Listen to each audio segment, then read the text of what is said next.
घनघोर जंगल में पहुंच गए। परमात्मा को ढूंढते फिर रहे, किससे पूछूं, क्या करूं, कैसे ढूंढूं, कि देवर्षि नारद का दर्शन हो गया। जंगल में दौड़ करके दंडवत किया। नारद जी आश्चर्य में, ये नन्हा सा बच्चा जंगल में कैसे घूम रहा है।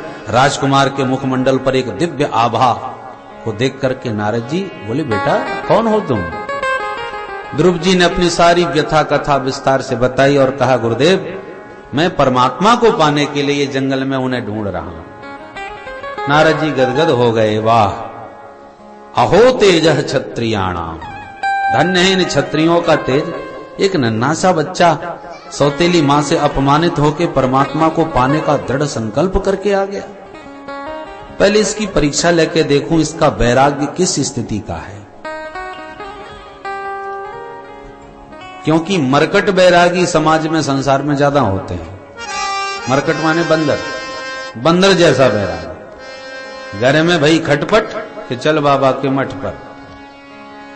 जो लड़ाई झगड़े घर में हो गए, सोई बैराग्य का भूत चढ़ा। अरे कहीं कुछ नहीं धरा, सबको देख लिया, सबको अजमा लिया, मैं तो चला सुखताल वहीं एकांत में बैठ के भजन करूंगा महाराज जी के आश्रम में। आज के बाद घर लौटने वाला नहीं। तिल मिला के गुस्सा में छटपटा के चले गए। और रेलवे स्टेशन तक आते आते पप्पू की याद आएगी। मेरा छोटा सा पोता मेरे साथ में ही सोता, मेरे साथ में ही खाता, छोड़ के चला जाऊंगा बीमार पड़ जाएगा, मेरे बिना रह ही नहीं सकता। चलो 10 बर्तन घटकते ही रहते, नेक समझदार हो जा, बाद में देखेंगे। फिर लौट के घर पहुंच गए। इसको कहते हैं मरकट बैराग, पल पल में बदलता रहता है। तो ध्रुव जी अभी बच्चे हैं, मां ने डांट दिया तो भग गए, और मां की याद आएगी तो फिर लौट सकते हैं। इसलिए इस बच्चे की परीक्षा लेनी चाहिए। नारद जी ने समझाया, देखो बेटा तुम अभी बच्चे हो, जिस परमात्मा को तुम ढूंढने निकले हो, पाने निकले हो, उसको पाना इतना सरल नहीं है। जंगल में मैं तुम्हें दिखाता हूं, हजारों महात्मा बैठे हैं गुफाओं के भीतर, बड़ी बड़ी दाढ़ी, सारी जिंदगी उसको पाने के लिए बिता दी, और एक झलक तो अभी तक पाई नहीं। तो बेटा जब इतने इतने बुढ़े नहीं पा सके, तुम 5 साल का बच्चा कैसे पालेगा। बहुत कठिन है, बहुत समस्याएं हैं जंगल में। तू कोमल है, महलों में रहने वाला, ये सब कष्ट तेरे से नहीं सहन होंगे। जाओ मां के साथ रहो, बच्चे हो, इन बातों पर अभी ध्यान मत दो। ध्रुव जी बोले, प्रभु आपको यदि उनको पाने का रास्ता आता हो तो बताओ, नहीं आप अपनी रास्ता जाओ, मुझे अपनी रास्ता जाने दो। लौटने की तो मैं सोच भी नहीं सकता। पाने को निकला हूं तो पाके ही लौटूंगा। नारद जी प्रसन्न हो गए, चेला तो पक्का मालूम पड़ता है। पुराने महात्मा जल्दी से चेला नहीं बनाते थे, खूब ठोक बजा करके देख लेते, तब कृपा करके मंत्र देते थे। नारद जी प्रसन्न हो गए, और ऐसे श्रेष्ठ उत्तम शिष्य को पाने के लिए सदगुरु भी लालायित रहते हैं। जैसे उत्तम पुत्र से पिता का नाम विख्यात होता है, ऐसी उत्तम शिष्य से गुरु का भी नाम प्रसिद्ध होता है। श्री स्वामी परमहंस जी महाराज महान थे, और विवेकानंद जैसे शिष्य प्राप्त हो गए तो अति महान हो गए। शिष्य ने उनके गौरव को जगत में व्याप्त कर दिया। तो ऐसे उत्तम शिष्य की खोज सदगुरु को भी रहती है। नारद जी प्रसन्न हो गए ध्रुव की दृढ़ता को देख करके। अच्छा बेटा, तो मैं तुम्हें मंत्र देता हूं, जमुना के तट पर बैठ के इस मंत्र का जाप करो। मुझे विश्वास हो गया है तुम्हें परमात्मा की कृपा अवश्य प्राप्त होगी। कान में मंत्र फूंक दिया, ओम नमो भगवते वासुदेवाय। द्वादशाक्षर मंत्र है बेटा, निरंतर इस मंत्र का जाप करो। 7 रात्रि पर्यंत इसका अखंड कोई जाप कर ले तो उसकी आंखों में सिद्धों को देखने की सामर्थ्य आ जाती है। पुमान पश्यति खेचरान, जपने की सारी विधि, सारे नियम समझा दिए। भगवान को पाने की सच्ची लगन यदि साधक में है तो भगवान नारद जैसे सदगुरु अपने आप ही भेज देते हैं। ध्रुव जी ने खोज नहीं करी, नारद जी अनायास मिल गए। तो कोई इतना बड़ा संत अनायास थोड़ी मिल जाता है, बिनु हरि कृपा मिलहि नहीं संता। ठाकुर जी की कृपा विशेष होती है तब ऐसे विशिष्ट संतों का दर्शन मिलता है, अनायास नहीं। हम ऐसा समझने लगते हैं कि अनायास मिल गए चलते फिरते, पर भगवत कृपा के बिना ऐसे संतों का दर्शन दुर्लभ। तो ध्रुव को ही क्यों मिले? क्योंकि ध्रुव की उत्कंठा सच्ची है, ध्रुव की भक्ति और समर्पण सच्चा है। जब भगवत प्राप्ति की सच्ची लगन साधक में होगी तो सच्चा सदगुरु घर बैठे आ जाएगा, और बनावटी भक्ति होगी तो बनावटी ही कोई गुरु मिलेगा। ये पक्की बात है। श्री विभीषण जी महाराज लंका के निशाचरों के बीच रहते हैं, जिम दसनन में जीव बिचारी। ऐसे फंसे हैं निशाचरों के बीच लंका में विभीषण, परंतु ऐसे वातावरण में भी विभीषण जी ने अपनी भक्ति नहीं छोड़ी। रामायुध अंकित गृह शोभा बरनी न जाय, नव तुलसी का बंदतः देख हरसी कपिराय। निशाचरों में ऐसे कोई रह सकता है जैसे विभीषण जी रह रहे हैं? अरे हम लोगों को कि थोड़ा भी प्रतिबंध लग जाए सरकार का या कोई समस्या आ जाए तो तुरंत कहे अरे साहब हम चाहते तो बहुत हैं परंतु समस्या ऐसी है, वातावरण हमारे घर का ऐसा है और हमारी नौकरी ही ऐसी है कि कुछ हो नहीं पाता। ये सब बहानेबाजी है। सच्ची बात यह है कि हमारी ना निष्ठा है ना हम करना चाहते हैं, और यदि निष्ठा सच्ची है, चाह पक्की है, कहीं भी रहो कैसे भी रहो, जब विभीषण निशाचरों के बीच में अपना भजन कर सकते हैं तो कम से कम वैसा वातावरण हमारे साथ तो अभी नहीं होगा। चारों तरफ धर्म सुनिए नहीं काना, राम नाम कोई ले नहीं सकता महाराज रावण के राज्य में, परंतु फिर भी वहां राम जी के आयुध से घर सजा हुआ है, तुलसी का बिरवा है, ठाकुर जी का मंदिर भी सुंदर बना रखा है घर में, हरि मंदिर तह भिन्न बनावा। ये रहनी विभीषण जी की लंका के बीच में। परिणाम क्या हुआ? निष्ठा सच्ची थी, भाव पक्का था, भले निशाचरों के बीच में रहे तो क्या हुआ? ब्रह्म मुहूर्त में विप्र वेश धारण करके पक्के सदगुरु घर बैठे ही आ गए। जहां संत दर्शन नहीं हो सकता, निशाचरों के अलावा सज्जन का कहां दर्शन? हनुमान जी स्वयं कह रहे हैं यहां कहां सज्जन कर बासा, ये धर्मात्मा ये सज्जन ये निशाचरों के बीच में कौन बैठा है भाई? हनुमान जी को लगा यदि सच्चा सज्जन है तो भेंट जरूर करूंगा। ऐसन हट करे हों पहचानी, क्यों? बोले साधु से हो ये न कारज हानि। ये कोई साधु है और साधु जहां भी मिले उससे संबंध जोड़ना चाहिए, क्योंकि हानि कभी नहीं होती, फायदा ही फायदा है। इसलिए हनुमान जी ब्रह्म मुहूर्त में ही विप्र बन करके मिलने पहुंच गए। हनुमान जी कोई साधारण नहीं है, सकल गुण निधानम, समस्त गुण गणों के निलय हैं, भंडार हैं। एक गुण में ही व्यक्ति की कीर्ति अमर हो जाती है। अरे कोई पहलवान हो विश्वविख्यात हो जाएगा, बहुत अधिक बुद्धिमान हो तो विश्वविख्यात हो जाएगा। इनमें सारी योग्यताएं हैं। पहलवानों में कितने पहलवान? बोले अतुलित बल धामम, कोई नहीं तोल सकता इनका बल, इतने अतुलनीय बल के भंडार। पढ़े लिखों की बात आवे तो कितने बुद्धिमान? बोले बुद्धिमताम वरिष्ठम, हम हर मामले में नंबर 1, सेकंड डिवीजन ने। ज्ञानियों में ज्ञानिनाम अग्रगण्यम, भक्तों में रघुपति प्रिय भक्तम, भगवान के सबसे लाडले भक्त भी हैं, ज्ञानियों में भी अग्रगण्य हैं, बुद्धिमानों में भी वरिष्ठ हैं, पहलवानों में भी नंबर 1। जबकि समाज में प्राय आप ध्यान से देखें तो जो पहलवान होगा वो बुद्धिमान नहीं होगा। प्राय पहलवान भैंस का दूध पीते हैं, मोटी बुद्धि के ज्यादा होते हैं, बुद्धिमानी का काम नहीं कर सकता पहलवान आदमी। और जो बहुत बुद्धिमान होगा वो शरीर से 1.5 हड्डी का दिखेगा, पहलवान नहीं दिखेगा। हनुमान जी पहलवान भी हैं और बुद्धिमान भी हैं, इसलिए बल बुद्धि विद्या देहु मोहे, सब कुछ देने में समर्थ हैं। बल मांगो, विद्या मांगो, बुद्धि मांगो, सबके सकल गुण निधानम कहना पड़ा। गोस्वामी जी कहते हैं अलग अलग गुण कितने गिनाऊं मैं इनके, ये तो सकल गुणों के भंडार है। और ऐसे सकल गुण निधान श्री हनुमंत लाल जी जैसे परम संत विभीषण जी को घर बैठे ही दर्शन देने मिल आ गए, घर में घुसे चले आए निशाचरों के बीच। इसलिए ये जो हम आजकल कहते रहते हैं कि साहब कलयुग है, अब संत देखने को मिलते ही कहां हैं, संत रहे कहां हैं। अरे संत तो आज भी हैं, पर हम तो सच्चे साधक बने तो संत घर बैठे ही आ जाएंगे किसी न किसी वेश में।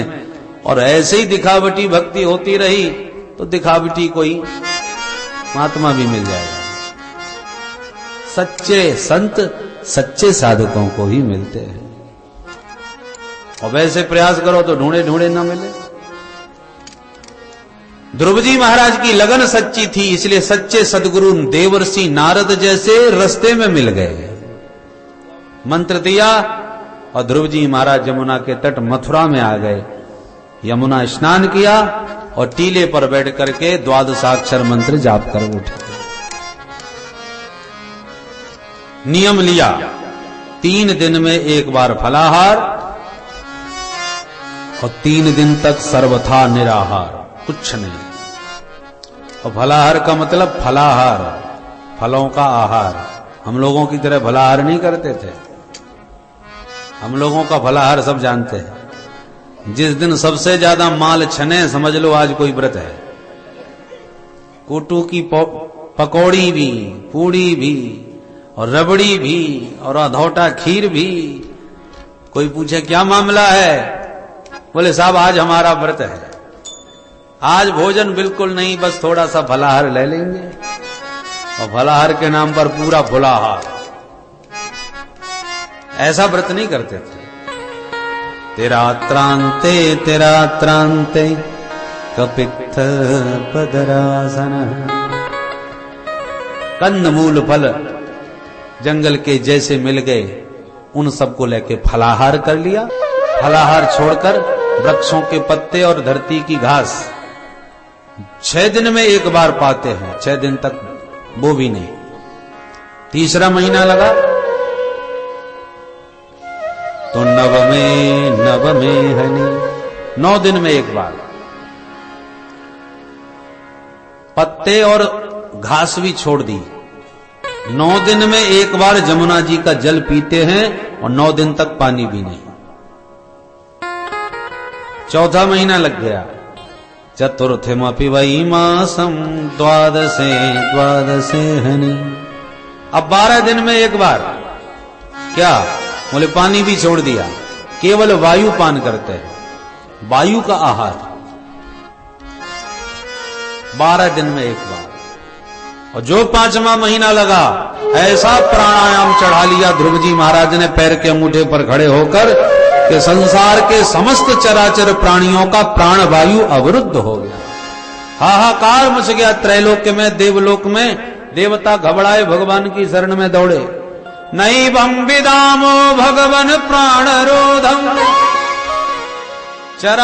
चराचरस्याखिल सत्वधाम्नः विदेहि तन्नो ब्रजनाद् मोक्षम् प्राप्ता वयं त्वां शरणं शरणं।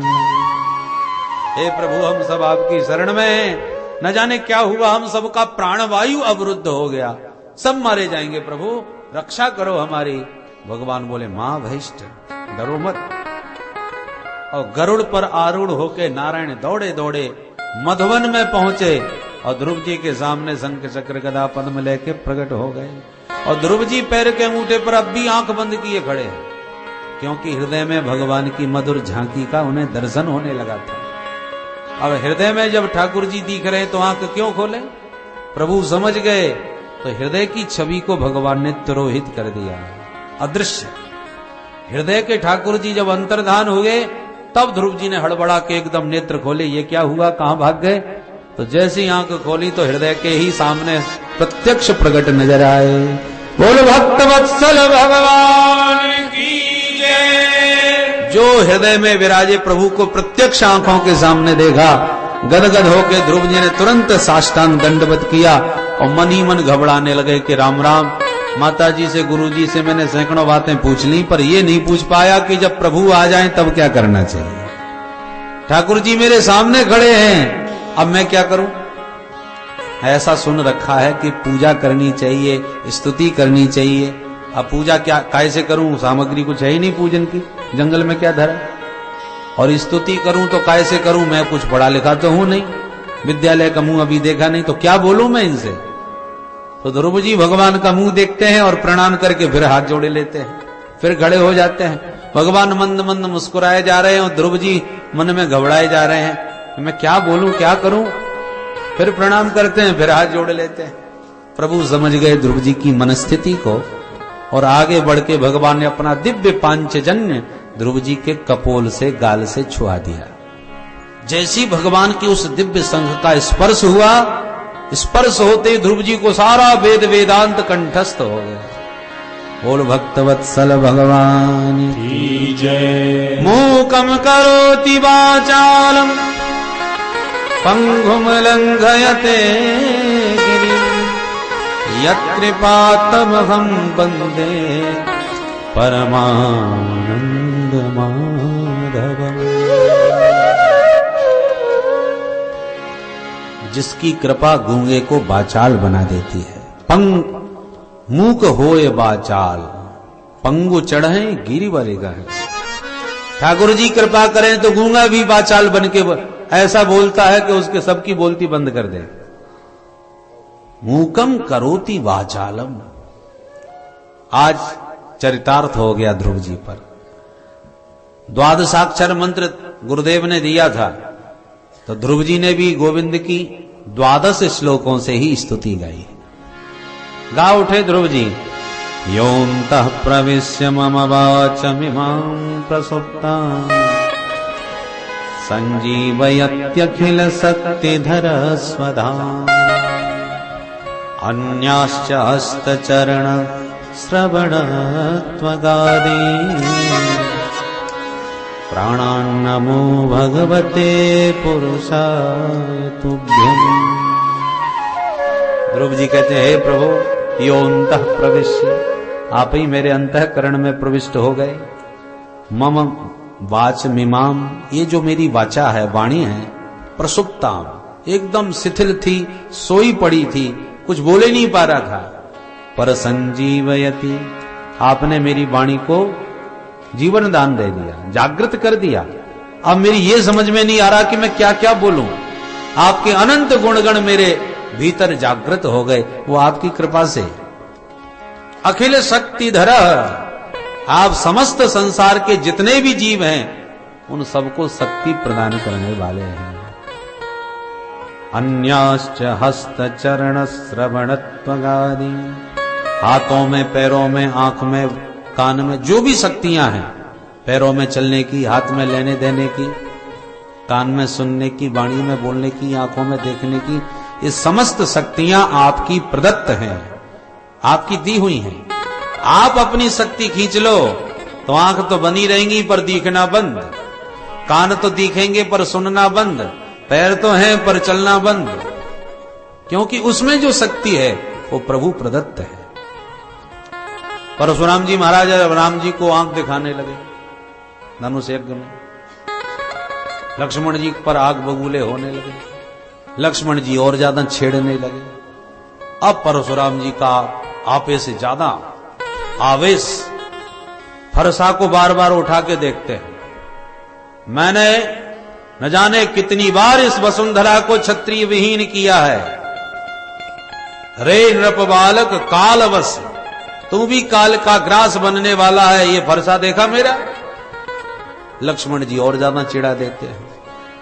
परशुराम जी का आपे से बाहर क्रोध, पर आश्चर्य की बात, क्रोध में छाती फटी जा रही है, आंखें अंगारे बरसा रही हैं, हाथ में फरसा भी लिए हुए हैं, पर जैसी मारने को हाथ उठाते हैं सोई हाथ काम करना छोड़ देता है। हाथ एकदम जैसे लकवा मार गया हो। परशुराम जी बड़े परेशान। गजब की बात है, क्रोध में छाती जल रही है, हाथ में फरसा भी है और शत्रु का बालक सामने खड़ा है, इसके बाद भी जब मारने लगता हूं तो हाथ ढीला पड़ जाता है, निष्क्रिय हो जाता है हाथ। ये हाथ को क्या हो गया? लक्ष्मण जी ने और चुटकी ली, बाबा तुम्हारा हाथ और भरसा तो पहचान रहा है हमको, और तुम नहीं पहचान पा रहे। तुम हमको काट रहे हो, पता है हम कौन हैं? शेष। शेषा बता रहे हैं लक्ष्मण जी। और गणित में भाग दिया जाता है, इतने का इतने में भाग दिया, कितना बचा? बोले इतना शेष हुआ। शेष किसे कहते हैं? जो फिर दूसरी संख्या से न कटे, जो किसी संख्या से न कटे वो शेष। तो लक्ष्मण जी कहते हैं हम भी हैं शेष, और शेष को तुम काटने की कोशिश कर रहे हो। शेष कभी कटता है? अब जब परशुराम जी को लगने लगा कि समस्त देहधारियों को शक्ति प्रदान करने वाला सर्वशक्तिमान ही तो सामने नहीं खड़ा, भ्रम कैसे दूर हो, तो परशुराम जी राम जी की ओर बढ़े। राम रमापति कर धनु लेहु, खेचऊ मोर मिटे संदेहु। यदि रमापति राम हैं आप, तो मेरे हाथ के इस धनुष पर एक बार प्रत्यंचा चढ़ा दो तो मेरे को विश्वास हो जाएगा। और जैसे ही धनुष ले करके आगे बढ़े कि देत चाप आपे चले गए हो। राम जी के हाथ में देने जा रहे थे कि तब तक धनुष ही परशुराम जी के हाथ से छिटका और एकदम फुर्ती के साथ राम जी के पास दौड़ के पहुंच गया, अपने आप अनायास। आश्चर्य का ठिकाना नहीं रहा परशुराम जी का। गजब हो गया भाई, हाथ मेरा चैतन्य था अच्छा भला, वो तो हो गया जड़, हिल ही नहीं रहा, काम ही नहीं कर रहा। और मेरा धनुष था एकदम जड़, वो चैतन्य बन के खुद ही मेरे हाथ से दौड़ करके राम जी के हाथ पहुंच गया। इसका मतलब सन्मुख वाला वो परम शक्तिमान है जो चाहे तो जड़ को चैतन्य बना दे, चैतन्य को जड़ बना दे। जो चेतन कहूं जड़ करे, जड़ है करे चैतन्य। ये सामर्थ्य परमात्मा में है। तब प्रभु को पहचान के परशुराम जी ने प्रणाम किया और जय जयकार करते प्रस्थान किया। कहने का तात्पर्य है वही बात ध्रुव जी आज कह रहे हैं, हाथों में जो शक्ति है वो प्रभु आपकी प्रदत्त है। अन्यास्त हस्त चरण श्रवणत्वगादीन। जब सारी शक्तियां आपकी ही हैं तो फिर मैं आपको अपनी ओर से क्या दूं? अतः एकमात्र नमस्कार करके मैं आत्मसमर्पण करता हूं। भगवान प्रसन्न हो गए। वत्स वरदान मांगो, क्या चाहते हो? ध्रुव जी बोले पहले तो बहुत कुछ चाहता था, पर आपको देखने के बाद सारी चाह समाप्त हो गई, संसार की कोई इच्छा अब नहीं रह गई। भगवान बोले बेटा तुम्हारी इच्छा भले ही न हो, पर मेरी इच्छा हो रही है कि तुम एक बार अपने पिताजी की गद्दी पर बैठो, 36,000 वर्ष राज्य करो और उसके बाद सर्वदा मेरे दिव्य ध्रुव तारे को दैदीप्यमान करते रहोगे। कह के भगवान अंतर्धान। ध्रुव जी बड़े पछताए, अरे राम राम, ये क्या कूड़ा करकट मांग लिया मैंने। जो पद प्रतिष्ठा हम लोगों के लिए सब कुछ लगती है, पद मिल जाए, प्रतिष्ठा मिल जाए तो हमको लगता है हमको सब कुछ मिल गया, जीवन सफल हो गया। पर उस परम तत्व को पाने के बाद ये सब कूड़ा लगने लगता है, सब बेकार है, बर्बाद है। परंतु कब? अरे भाई बढ़िया मिठाई खा लो तो छोटी मीठी मिठाई अच्छी नहीं लगती, फिर बेकार। पर उस अलौकिक रस का रसास्वादन हो जाए तब बाकी सब नीरस हो जाए, उस रस का चस्का लगे तब। ध्रुव जी महाराज को उस दिव्य रस का ऐसा आनंद आया कि ध्रुव जी कहते हैं अब हमें कुछ नहीं चाहिए। ओरु कछु प्रथम वासना रही, पर प्रभु पद प्रीत सरित सो बही। सारी कामना वासना बह गई, अब कुछ नहीं। पर भगवान ने बेबस होकर के पद दिया। ध्रुव जी लौट के घर आए। राजा को पता चला कि मेरा बेटा जो भाग गया था वो लौट आया। इतने गदगद हो गए कि दोनों रानियों के साथ बेटे के स्वागत के लिए दौड़े। सुखदेव जी कहते हैं परीक्षित, जो सौतेली मां ध्रुव का मुंह नहीं देखना चाहती थी, आज वो सौतेली मां भी ध्रुव के स्वागत में हाथ जोड़ के खड़ी है। अरे आओ आओ बेटा। सभी ने स्वागत किया। क्यों? जा पर कृपा राम की होई, ता पर कृपा करें सब कोई। एक राम जी को जिसने रिझा लिया, सारा जगत उस पर रीझ जाता है। और जगत को रिझाने में लगे रहो तो एक रीझा दूसरे का मुंह फूला। उससे बात है, हमसे मत बोलो। उस पार्टी के हो तो हमारे यहां मत आओ। तमाम झंझट। एके साधे सब सधे और सब साधे सब जाए। संसार को साधना बड़ा मुश्किल है। सुखदेव जी कहते हैं, राजन महाराज उत्तानपाद ने तुरंत अपने बेटे ध्रुव को आते ही राजगद्दी सौंप दी और कहा, बेटा अपने छोटे भैया का भी ध्यान रखना, मैं तो चला भजन करने। पद प्रदान करके उत्तानपाद चले गए। ध्रुव जी के 2 विवाह हुए, भ्रमी और एला नाम की कन्या के साथ। बच्चे भी हुए, वत्सर, उत्कल आदि। परंतु एक दिन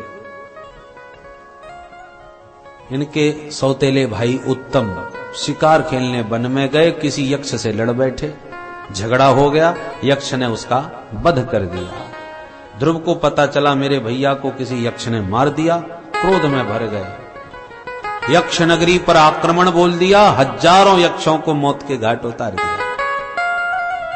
महाराज मनु प्रकट हो गए युद्ध भूमि में और बोले, बेटा गलत बात, तुम्हारे भाई को एक यक्ष ने मारा, तुमने हजारों मार दिए, ये कोई न्याय नहीं है। नायम मार्गो ही साधु नाम ऋषि के सानुवर्ती नाम। भगवत भक्तों का ये रास्ता नहीं है जिस पर तुम जा रहे हो। क्रोध में तुम अंधे हो रहे हो, और जो क्रोध के अधीन हो जाते हैं बेटा, उनकी बुद्धि नष्ट हो जाती है। क्रोधात भवति संमोह, संमोहात स्मृति विभ्रम, स्मृति भ्रंसात बुद्धिनाशः, बुद्धिनाशात प्रणश्यति। पतन की ओर वह प्रवृत्त हो जाता है प्राणी जो क्रोध के अधीन रहता है। अब ध्रुव जी को बड़ा पश्चाताप हुआ, हमने गलती कर दी, भाई के प्रेम में अंधे हो गए हम, क्या करूं दादाजी, अब आप बताओ।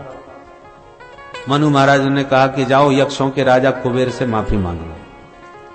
तुरंत कुबेर के चरणों में प्रणाम करके ध्रुव जी ने क्षमा याचना मांगी। कुबेर प्रसन्न होकर बोले, बेटा तू क्षत्रिय है, अपने क्रोध को तूने त्याग दिया, ये बहुत बड़ी बात है, क्योंकि क्षत्रिय का क्रोध भड़क जाए तो शांत करना बहुत कठिन होता है। तूने अपने क्रोध पर नियंत्रण कर लिया, मैं प्रसन्न हुआ, मेरे से जो चाहे वरदान मांग। ध्रुव जी बोले, एक वरदान के पापड़ अभी तक बेल रहा हूं। ऐसा प्रभु ने वरदान दिया, गद्दी सौंप दी कि मेरी तो बुद्धि ही आज खराब हो गई। मैं अब कोई वरदान नहीं चाहूंगा, बस आशीर्वाद दीजिए कि प्रभु के चरणों की भक्ति हमेशा बनी रहे। आशीर्वाद दे के ध्रुव को विदा किया। ध्रुव जी तुरंत आए और अपने बेटे को सत्ता सौंप करके संतों के बीच चले गए। खूब भगवत भजन दिन रात करने लगे, संतों के सानिध्य में नित्य सत्संग करते हैं। 36,000 वर्ष की अवधि पूरी हुई। एक दिव्य विमान आकाश मंडल से प्रकट हो गया। पार्षदों ने कहा, भैया चलो हम आपको लेने आए हैं। और जैसी ध्रुव जी महाराज विमान में चढ़ने लगे कि मृत्यु देवता प्रकट होकर सामने खड़े हो गए। क्षमा करना महाराज, मृत्यु लोक है ये, मुझसे मिले बिना कोई नहीं जा सकता, आप मुझसे मिलिए, मेरा स्पर्श कीजिए, फिर जहां मर्जी आवे तहां जाइए। ध्रुव जी बोले, तो इधर आइए। मृत्यु देवता को बुला के ध्रुव जी ने बैठा लिया और उसी मृत्यु के सिर पर पैर रख करके ध्रुव जी महाराज विमान में चढ़ गए।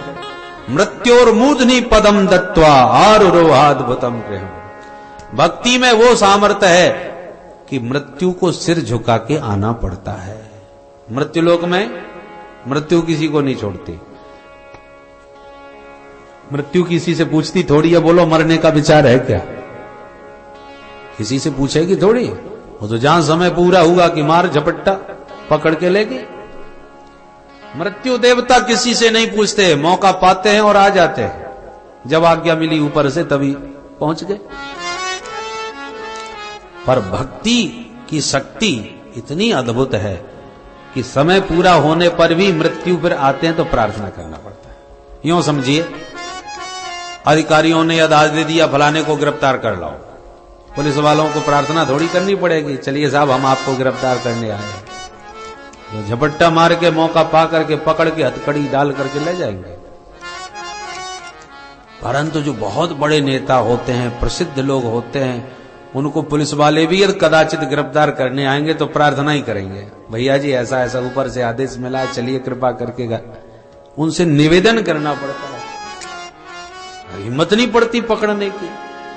ऐसी मृत्यु देवता तो सबको दबोच के ले जाते हैं इस मृत्यु लोक से, जहां नंबर आया पकड़ के ले गए। और ध्रुव जी का इतना दिव्य तेज है, भक्ति का वो प्रताप है कि मृत्यु देवता आए तो सही, पर हाथ जोड़ के भैया जी हमें स्वीकार कर लो, प्रार्थना है आपसे। ये मर्यादा है मृत्यु लोक की कि मेरे को स्पर्श करके ही कोई परलोक जाता है। तब मृत्यु के सिर पर पैर रख करके ध्रुव जी चढ़े, भक्ति की शक्ति बताई कि देखो भक्ति में वो सामर्थ्य है कि मृत्यु को भी सिर झुकाना पड़ता है। जैसे ही दिव्य विमान आकाश में चला ध्रुव को लेकर कि अचानक ध्रुव जी का मुख मलिन हो गया। पार्षद बोले भाई मुंह क्यों लटका लिया तुमने एकदम? ध्रुव जी बोले क्या करें, जल्दी जल्दी में हम एक गलती कर बैठे। क्या हुआ? बोले हम आ तो गए परलोक की ओर, पर माता जी को धराधाम पर ही छोड़े आए। अरे जिस जननी ने मुझे संस्कार दे के इस योग्य बनाया, उस मां को मैं धरती पर ही छोड़ाया। पार्षद सब मुस्कुरा पड़े और बोले ध्रुव आगे देखो कौन जा रहा है। ध्रुव की जब आगे दृष्टि पड़ी तो एक विमान उनसे आगे आगे जा रहा था, उसमें उनको अपनी माता जी का दर्शन प्राप्त हो गया। दर्शया मां सुतुर्देवीं पुरो यानेन गच्छतिम। अरे ध्रुव जिस जननी ने तुम्हें जन्म दिया हो वो तुमसे पीछे कैसे रह जाएगी, सब तुमसे भी आगे जा रही है। बड़े प्रसन्न हो गए ध्रुव जी मां का दर्शन करके और अपनी जननी के साथ भगवान के परम पद को प्राप्त हुए। बोलो भक्त वत्सल भगवान की जय।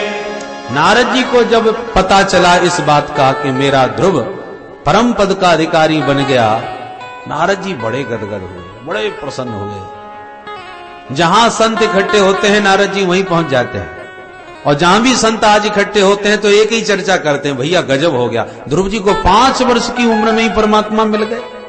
भाई ऐसा हमने साधक अभी तक नहीं देखा। सो नारद जी पूछ बैठते हैं भाई किसकी बात हो रही है? संत कहते हैं ध्रुव जी के बारे में चर्चा हो रही है महाराज। सुना है 5 वर्ष की उम्र में ही उसे परमात्मा मिल गए थे, क्या ये बात सच है नारद जी? सो नारद जी कहते हैं बिल्कुल सच है, पर क्या तुम्हें मालूम है कि उसे मंत्र किसने दिया था? बोले साहब वो तो हमको नहीं मालूम। नारद जी कहते तो अपने राम से मिलो। अरे हमने ही मंत्र दिया था तब जाके परमात्मा मिले हैं, सदगुरु भी तो कोई हम जैसा मंत्र देने वाला हो। सो नारद जी अपनी गौरव गाथा गाने लग जाते हैं, मेरी बदौलत मैंने ऐसा किया, ऐसे समझाया, ऐसे सिखाया। तो जब शिष्य की महिमा बढ़ जाती है ना तो गुरु जी भी गौरवान्वित होकर के उसके गीत गाने लगते हैं, मेरा चेला है। और जहां चर्चा न चल रही हो तो नारद जी जाते ही छेड़ देते हैं, ध्रुव का नाम सुना है आप लोगों ने? हाँ महाराज बड़ी बड़ी महिमा सुनी आजकल उसकी। अरे अपना ही चेला था। माने जगह जगह जानबूझ करके ध्रुव जी की इतनी चर्चा नारद जी ने चारों तरफ करी, बड़े गौरवान्वित हुए नारद जी महाराज। बोलो सदगुरुदेव भगवान की जय। ऐसे महाभागवत ध्रुव जी महाराज, इन्हीं ध्रुव जी के वंश में आगे चल के राजा अंग हुए।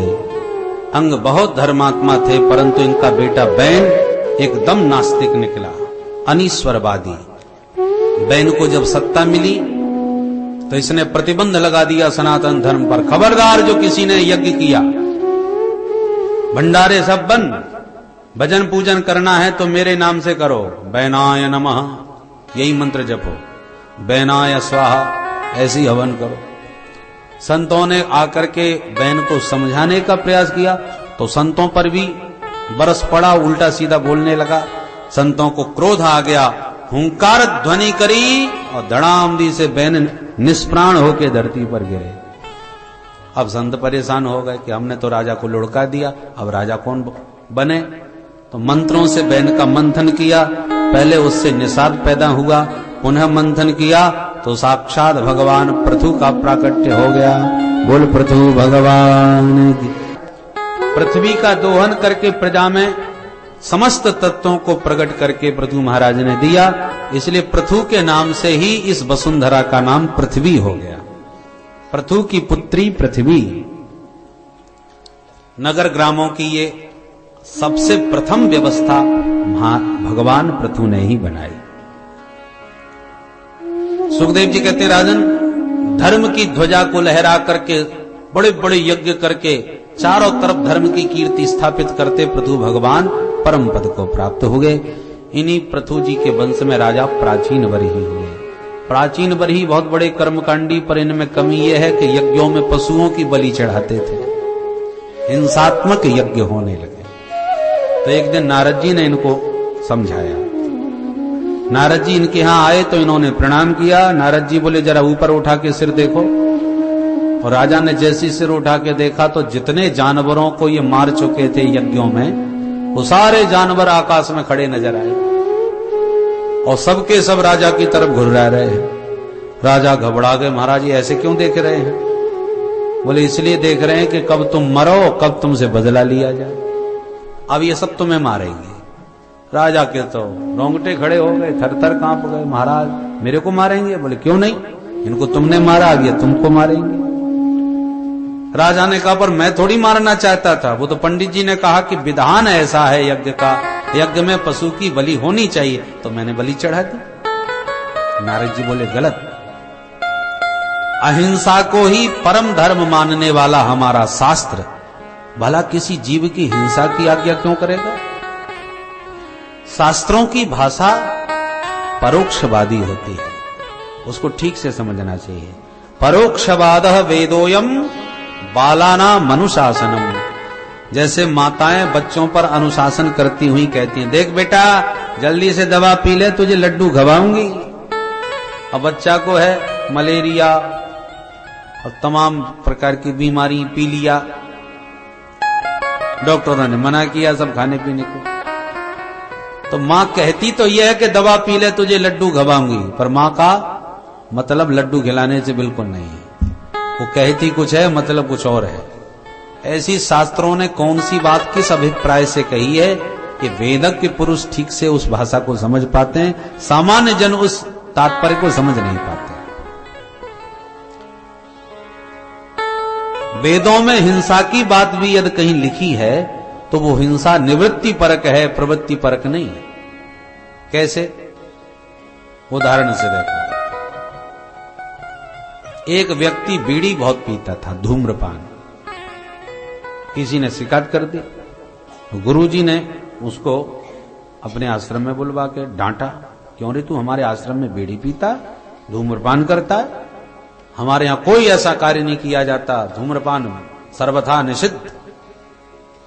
उसने गुरुजी के चरण पकड़ के कहा, गुरुदेव मैं बहुत प्रयास करता हूं पर यह आदत छूटती नहीं है, बचपन से ही ऐसी बुरी आदत पड़ गई, अब आप ही बताओ मैं कैसे इस आदत को छोड़ूं। तो गुरुजी ने सोचा इसकी आदत कैसे छुड़ानी चाहिए।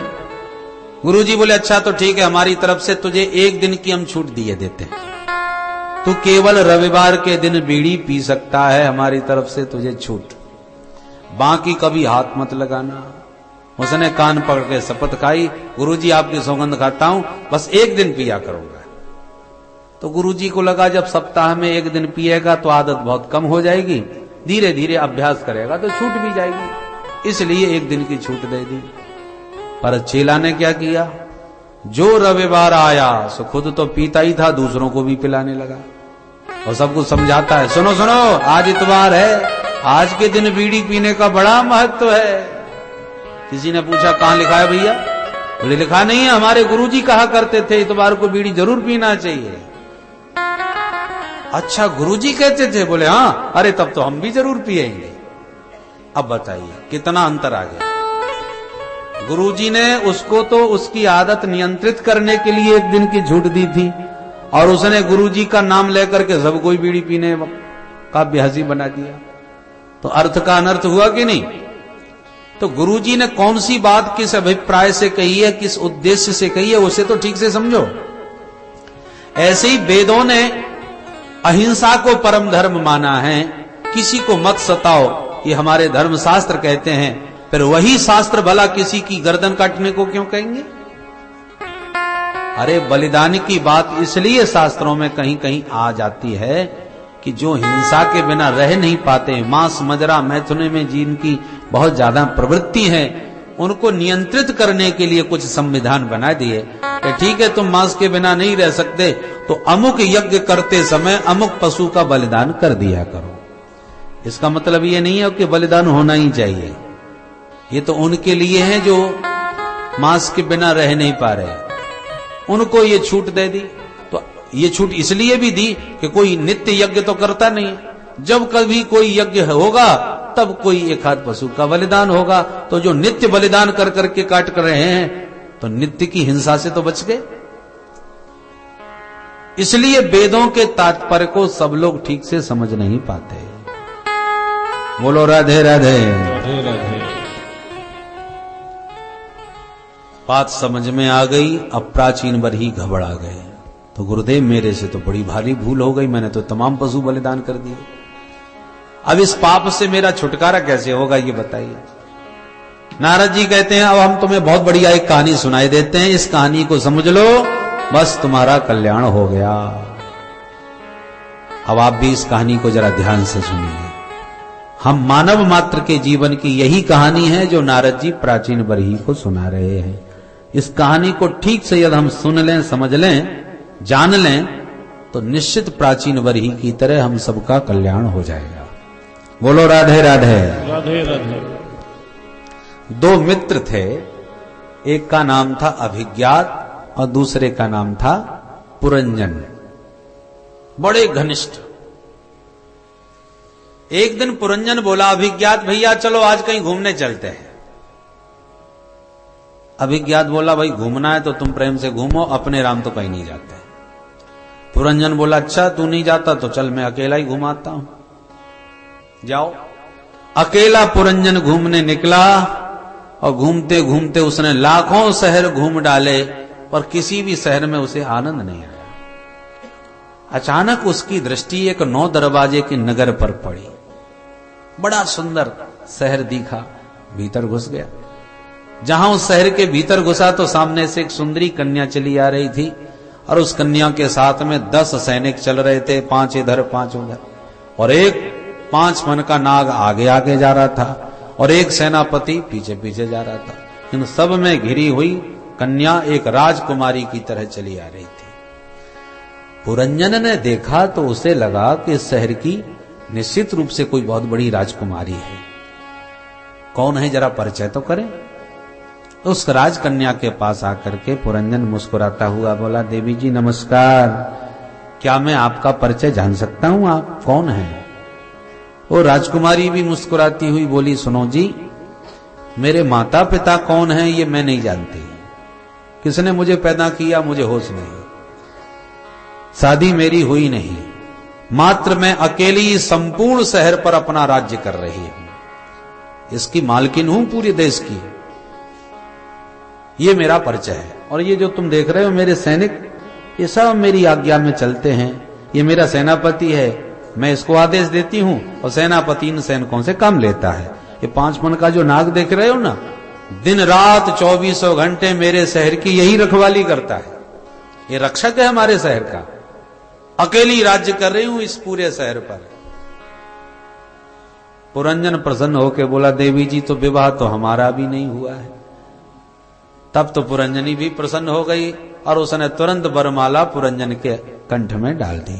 तो दोनों पति पत्नी बन के अब प्रेम के साथ उसी शहर में रहने लगे। पुरंजन उसका राजा बन गया, पर राजा बन करके अपने सखा को भूल गया कि लौट के मुझे घर भी पहुंचना है, उसी शहर में बस गया और फंस गया। और ऐसा फंस गया कि पुरंजनी पुरंजन को अपने अधीनस्थ नचाने लगी, इतना उसका गुलाम हो गया कि पुरंजनी रोवे तो पुरंजन रोवे, पुरंजनी हंसे तो पुरंजन हंसे, पुरंजनी नाचे तो पुरंजन नाचे, पुरंजनी गावे तो पुरंजन गावे। क्वचित गायति गायन्त्याम रुदन्त्याम रुदति क्वचित, क्वचित हसन्त्याम हसति जल्पन्त्याम अनुजल्पति। एक दिन की बात, एक जरा नाम की कन्या आई जो इतनी बदसूरत थी कि जिस पुरुष से अपने विवाह का प्रस्ताव रखती वही भागता नजर आता। वो जरा कन्या बड़ी, उसका नाम था जरा देवी, इतनी दुखी हो गई, एक चंडवेग नाम के गंधर्व के पास जाके उसने रोना प्रारंभ किया। गंधर्वराज बोले क्या कष्ट है तुम्हें? बोले महाराज संसार में कोई पुरुष हमसे विवाह नहीं करता। चंडवेग ने कहा देवी क्षमा करना, संसार में कोई पुरुष तुमसे विवाह करने वाला तो है नहीं। मेरी बात मानो, मेरे पास हैं 360 गोरे सैनिक और 360 काली काली गंधर्वियां, ये मेरी सैनिकाएं हैं। और ये दोनों काले और गोरे, काली गंधर्वी, गोरे गंधर्व, दोनों मिलाकर के 720 हैं। 360 काली और 360 गोरे। ये सारी फौज में आज से तुम्हें सौंप रहा हूं देवी जी। इस सारी सेना को साथ में लेके जाओ और जो पुरुष तुम्हें पसंद आ जाए उसी से विवाह रचाओ। यदि वो भागेगा तो मेरे सैनिक तो उसे पकड़ के तुम्हारे हवाले कर देंगे, ले जाओ। अब जरा देवी प्रसन्न हो गई, सारे काले गोरे सैनिकों के साथ चल पड़ी और घूमती जा रही थी कि अचानक उसकी दृष्टि पुरंजन पर पड़ गई। पुरंजन उसे बहुत पसंद आए, उनसे विवाह करने के लिए जैसे ही आगे बढ़ी पुरंजन अपने शहर में घुस गए। तो उसने शहर पर ही आक्रमण बोल दिया। सैनिकों से कहा मैं कुछ नहीं जानती, पुरंजन को मुझे लाके सौंपो। सैनिकों ने आक्रमण बोल दिया।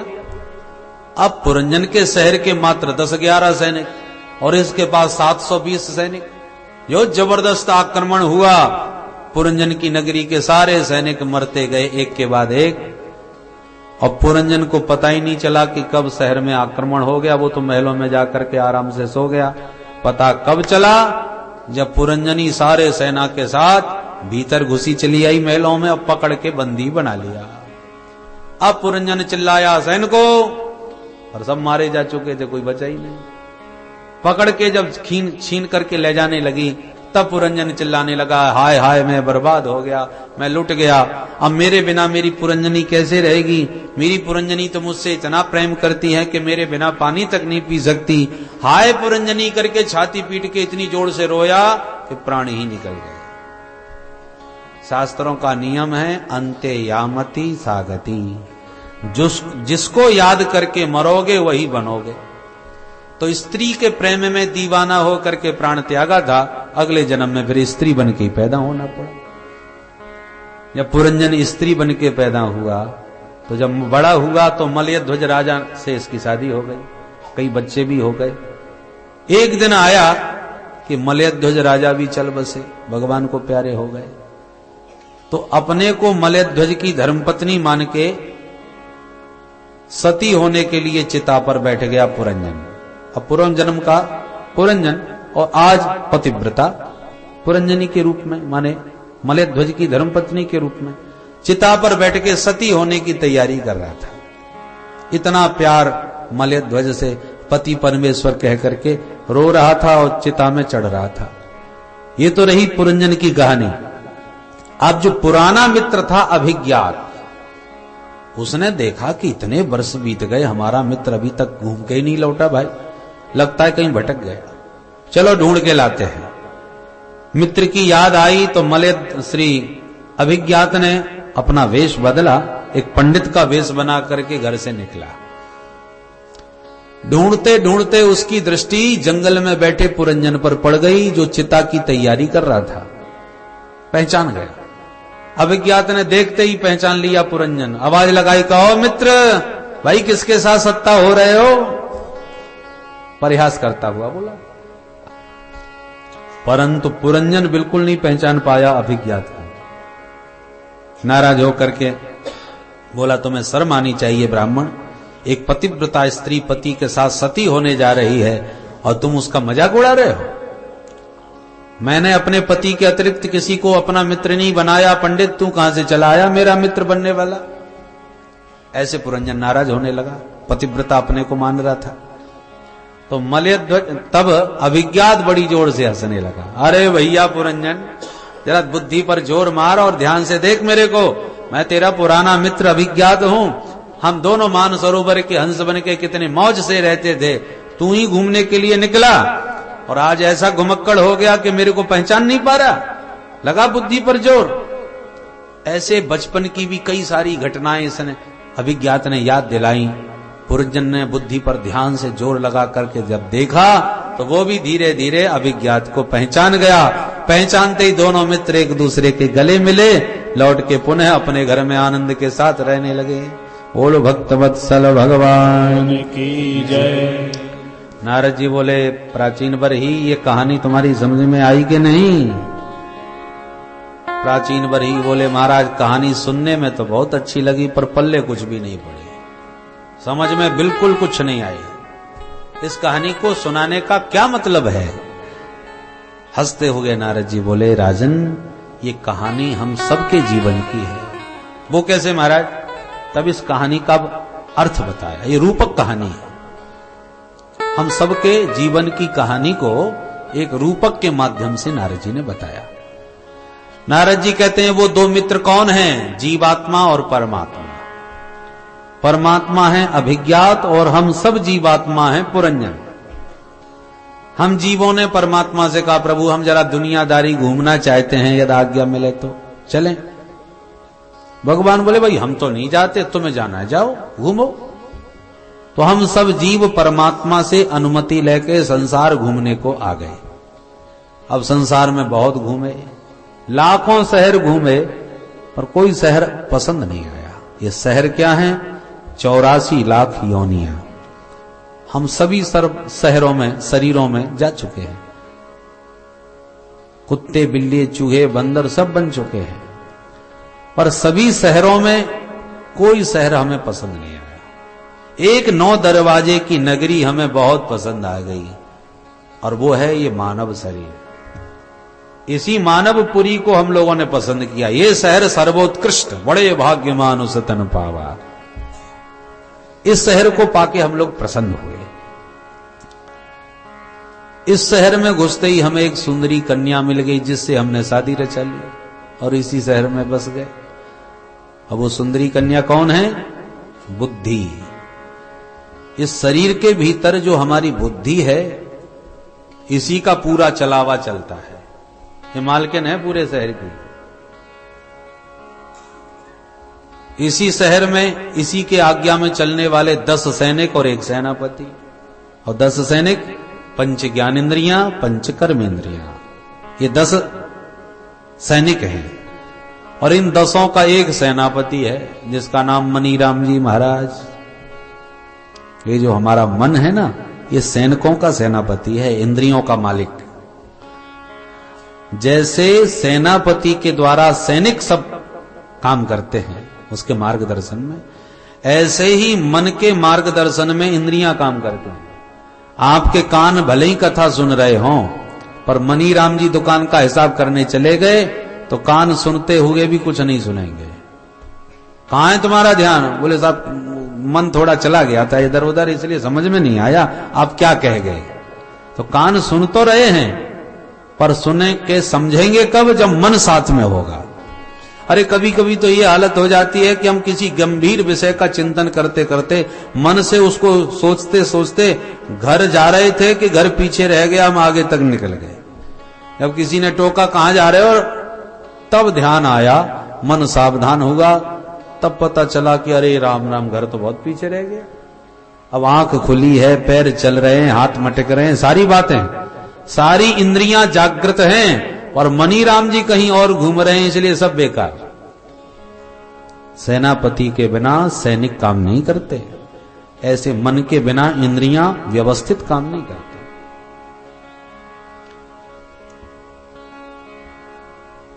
आप बैठे हैं, परंतु मन यदि कथा में पूर्ण लगा हुआ है, भगवान की लीलाओं में डूबा हुआ है, तो बैठे बैठे शरीर में दर्द भी हो जाए तो आपको पता नहीं चलेगा। हाथ पैरों में भले ही दर्द हो गया, पर मन पूर्ण डूबा है तो दर्द का पता नहीं चलेगा। और मन का ध्यान चला गया कि पैर में दर्द हो रहा है, तो फिर कथा में मन लगना मुश्किल हो जाएगा, फिर उधर ही पूरा ध्यान चला जाएगा। तो मन ही बड़ा शक्तिशाली है, ये सेनापति है सब सैनिकों का। एक 5 फन का नाग भी है शहर में, जो रखवाली करता है दिन रात, अहर निशम सेवा महे। और वो 5 फन का नाग कौन है? 5 प्राण वायु, प्राण, अपान, उदान, समान और व्यान। 5 प्राण हम सबके भीतर हैं। आप सो रहे हो या जाग रहे हो, आपकी श्वास रूपी सर्प सदा सावधान रहता है। सोते समय सारी इंद्रियां शिथिल हो जाती हैं, पर श्वास थोड़ी रुक जाती है। सोते समय भी खर्राटे सुनाई पड़ते हैं, श्वास का आना जाना बाकायदा सोते समय भी रहता है। इसलिए वो 5 फन का नाग है जो रखवाली इस शहर की करता है।